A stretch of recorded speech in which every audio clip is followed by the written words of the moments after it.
are that, and I'm hoping that it all works. So I just hope that you can see me, you can hear me, and we are ready to go. I'm continuing my conversation today with you on everyday immortality, and today I'm going to talk about subtle intention and shifting reality. And this is part of a continuing series on how we actually construct our experience of everyday reality. So today I want to talk about subtle intention and shifting reality. Before I start, I just want to reinforce that raw experience is consciousness, fundamental consciousness, knowing itself as perceptions, as sensations, as images, as feelings, and as thoughts. And the source of all of that, the source of thought, the source of perception, the source of imagination, the source of feeling, the source of any experience you can think of, the source of that, where it is experienced, where it is generated, and what it is made out of is consciousness or awareness. So consciousness knows itself as the subject of experience and all the objects of experience. Once again, consciousness knows itself as this subject of experience, this changing subject that right now is Deepak Chopra, and all the objects of experience, including this microphone, those paintings, the furniture, your feedback, all your notes, all your responses. Consciousness knows itself as this experience. But this experience in its fundamental form is what? Is sound. You're hearing sound. Is what? Colors, shapes, and forms. Is what? Textures, sensations, smell, taste. Okay, that's raw experience. The alphabet of experience, just like the alphabet is being used to give you information right now.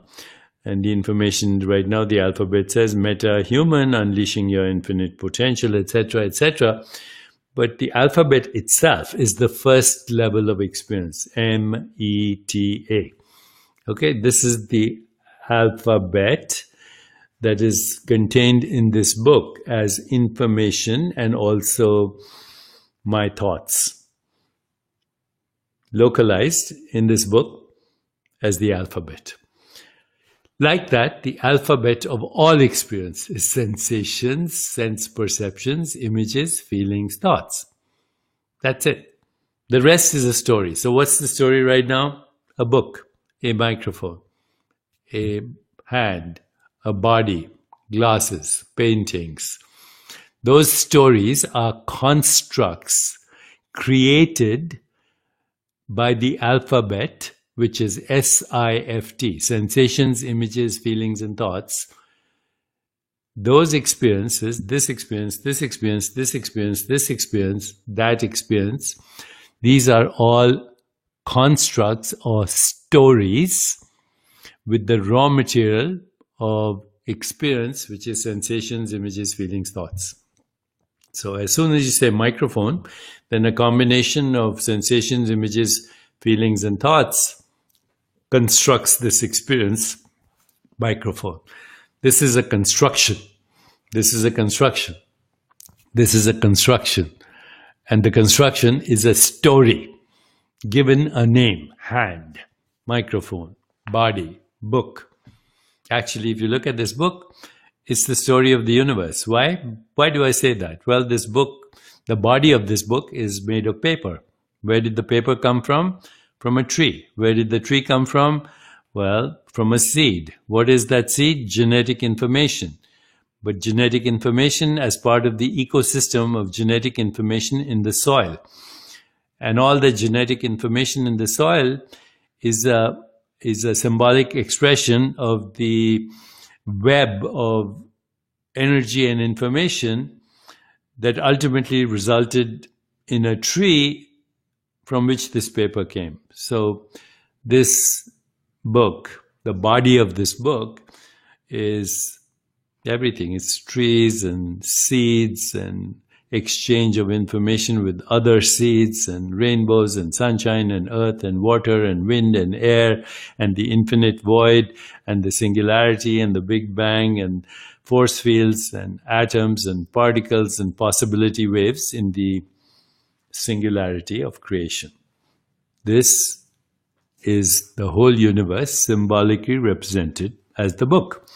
But the book also has a mind. The mind is those squiggles, the alphabet, that have been woven into the story, the explanation of experience.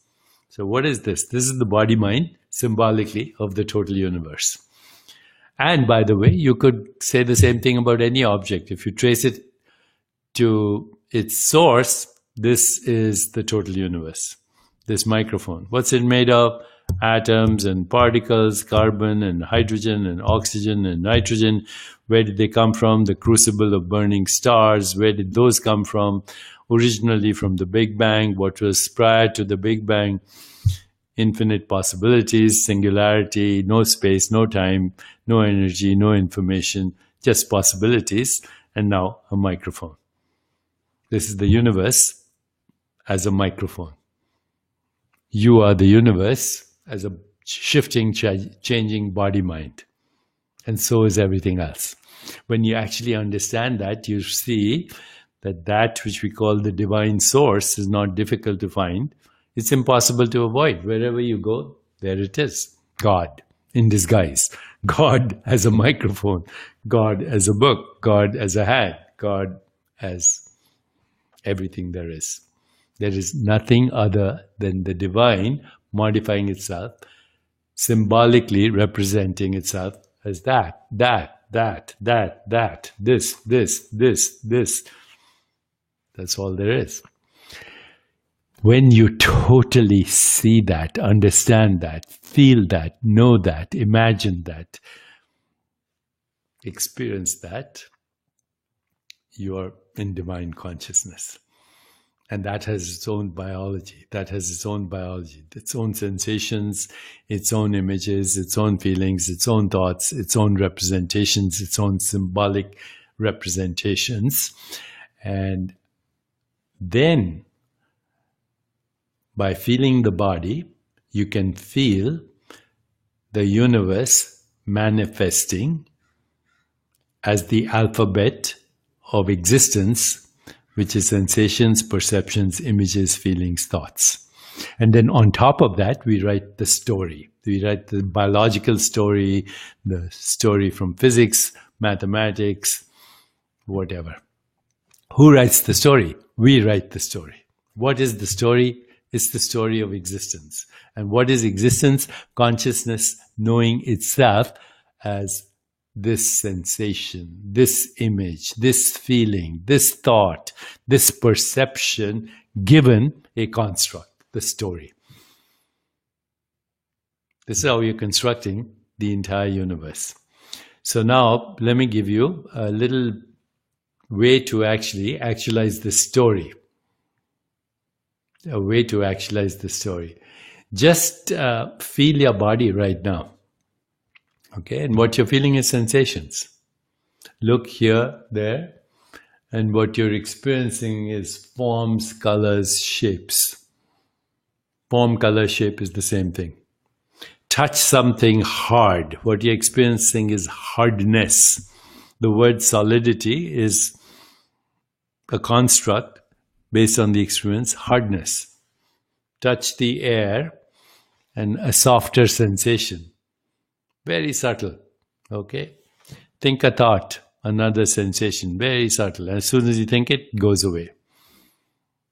Imagine a rainbow, subtle sensation, okay? And as soon as you think it, it goes away because then you imagine something else. As soon as you have a thought, makes it necessary for you to have another thought. As soon as you have a feeling, it makes it necessary to have another feeling. Think of someone love. Just say, I love so-and-so, a name.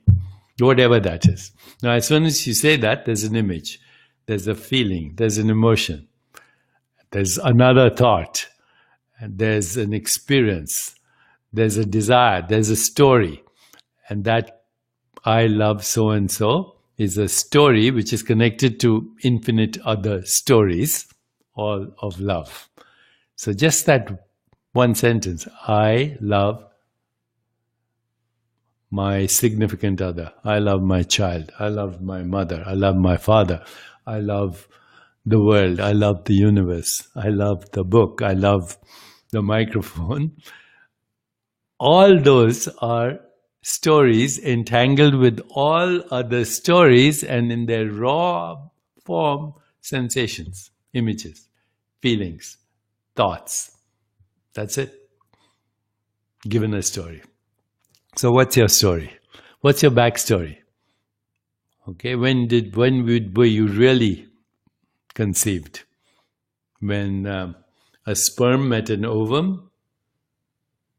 Well, that was one conception. There was another conception before that, the experience of love and intimacy. There was another conception before that, the generation of sensations, images, feelings, thoughts.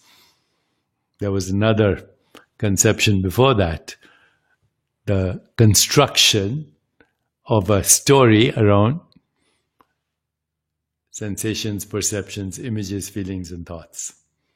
And there was something else before that, just the experience of consciousness knowing itself in those modes: sound, taste, touch, smell, fragrance, thought, feeling, emotion. So you see, in every moment we are constructing existence or the experience of existence. Now, the best way to construct this is to settle into being at the most fundamental level, even prior to any sensation, image, feeling, or thought, even prior to that. Because the sensation, image, feeling, or thought is consciousness knowing itself as that experience. And then all these other experiences, sensations, images, feelings, and thought, are entangled with each other. They're totally entangled with each other. As soon as you have one, you have the others. One influences all the others because they're entangled, they're inseparable, they're non-locally correlated, they are coinciding, they are synchronistic. At what level? At the level of being, at the level of source. So now, you settle into this source, you allow the proliferation of uncertainty because that's all that's happening. You can't predict the next sensation, the next thought, the next feeling, the next emotion, the next image. So you settle into this being where all these sensations, images, feelings, thoughts are popping up and popping out. But you, as the presence of being, are present in every snapshot of that experience, whether it's a sensation, image, feeling, or thought. And then you are not only present, you give continuity by your presence to these on-off switches. These switches are in consciousness, in the brain, at epigenetic levels, genetic levels. So what is really happening what is really happening right now is consciousness is going on and off, on and off. And there are switches at every level. The consciousness itself switches on and off between every thought, between every perception, between every idea, between every image, between every feeling. Consciousness is switching on and off. The action is in the off, where the story is being recycled through karma, memory, desire, etc. That, in a way, is a prison because it's the same story repeating itself. And if the story didn't work in the past, it won't work in the future itself. How to escape that prison of karma is to settle into this, allow the proliferation of uncertainty, and introduce a subtle intention. Whatever that intention is. Actually, the intention should always be about a quality of awareness. So if you want a lot of money, then the intention is not, I want a lot of money. That's a symbolic representation. Okay, the intention is I want a state of awareness that's called abundance. I want a state of awareness that's called affluence. So the more we shift to qualities of awareness and less into the symbolic representations of those qualities of awareness, the more subtle the intention is, the more you allow the proliferation of uncertainty and unpredictability, the more you detach from it, and the more you let intention organize its own fulfillment through non-local correlation, through qualities of awareness, the more likely that intention will actualize into experience. And that is what we call everyday reality. So it's very basic. The 8 limbs of yoga are just that. So we begin with niyama and yama, rules of personal and social conduct, or rules of personal and social intelligence. First 2. And the third is actually pranayama, breathing that regulates experience. When you're agitated, your breathing is agitated. When you're relaxed, your breathing is deep and slow. When you transcend, breathing almost suspends itself and disappears. So that would be the third limb, pranayama. Yogasana, mind-body coordination. 4th, okay, pratyahara, withdrawal of the senses. 5th, dharana, subtle intention. Next, dhyan, meditation. And finally, samadhi, transcendence. But now reverse the other. Transcend, introduce subtle intention, and go back all the way. We can go back all the way. So that would be called bottom-up approach. And you can start with samadhi and go the other way. Top-down approach, actually they're complementarities. All you need is this sequential unfoldment to get to the source of thought, the source of perception, the source of every experience. Thought, feeling, image, all of that is consciousness modulating itself as the raw material, the alphabet of experience that is then constructed into a story that is called mind, body, universe. The story is changing, mind is changing, the body is changing, the experience of the world is changing, but that which is the storyteller is always the witnessing awareness. And at some point, even that drops. All there is pure consciousness, which is infinite possibilities, infinite uncertainty, infinite creativity, infinite correlation, infinite power of attention, infinite power of intention. So that's how we manifest every experience in every moment of our lives. Now ask yourself, what is the biggest story? And the biggest story comes from asking, who I am? Who am I? We go deep, deep, deep. You're the infinite being with a selective memory and a selective imagination and a selective attachment to certain experiences. That what makes you experience your finite being, but actually you're the infinite being. What do I want? I want to know myself in my glory as the infinite being. What is my purpose? To wake up. To wake up. To not be bamboozled by every story and every stranger and their opinion on the street. Finally, what am I grateful for? I am grateful that I exist and the awareness that I exist. I don't take existence for granted. If you take existence for granted, then you'll panic right now with the pandemic because you took existence for granted. But if you did not take existence for granted, if you figured out the nature of existence and the experience of existence and the construction of the experience of existence, then you know that existence is invincible. It is unstoppable. It is self-regulating. It is the microbiome of the genetic information recycling itself, evolving, creating expressing itself with maximum diversity, maximum fulfillment. Fulfillment means maximum knowledge, maximum diversity of experience, maximum imagination, and the creation of the story that you want to conceive, construct, exist in, and become. To be human is to have a story. So today, let's just end with that. What's your story? Who are you? What do you want? What's your purpose? What are you grateful for? And then focus on awareness and the qualities of awareness. So I don't want, the most athletic body. I want a joyful, energetic body. That's a quality of awareness. Okay. I want a loving, compassionate heart. That's a quality of awareness. I want a reflective, alert, quiet, imaginative, creative mind. That's a quality of awareness. I want lightness of being and healing. That is awareness itself.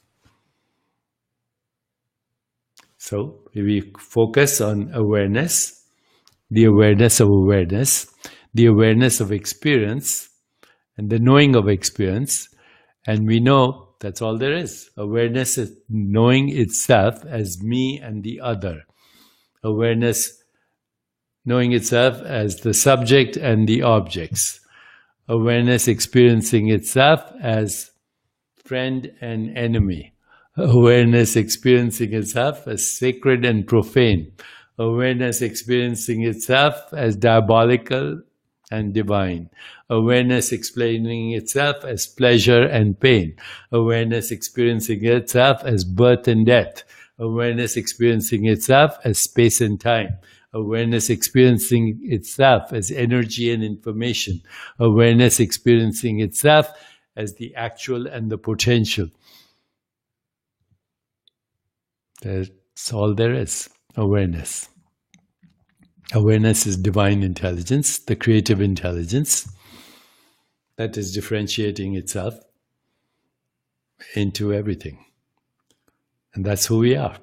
Awareness, knowing itself in infinite modes of knowing and experience. There's one phrase, there's one Mahavakya that summarizes it all. Sat Chit Ananda. Sat is truth. Truth of what? Timeless existence.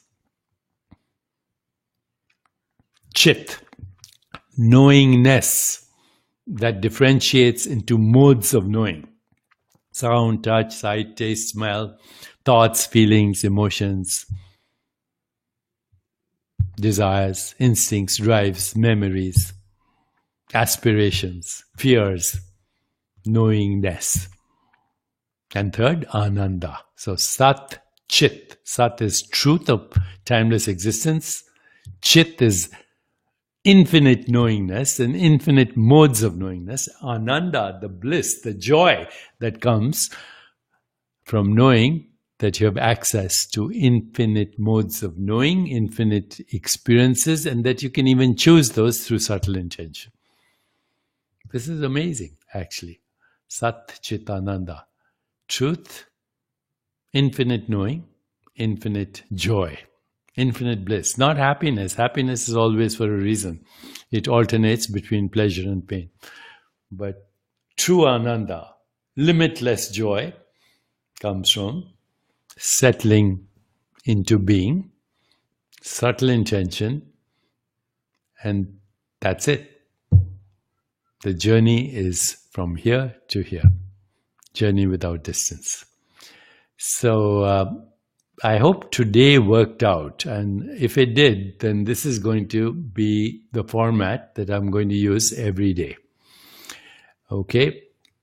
And I feel very delighted right now and joyful just in expressing this information, sharing it with you, and getting your feedback itself, which is amazing, because you're all giving me amazing feedback, and it's coming through as infinite love. Aham Brahmasmi, Sat Chit Ananda, Soham Tattvamasi. All going back to the source. So let's finish today, and I'll see you tomorrow, and hope everything worked today, because if it did, I'm all set. Good luck and God bless.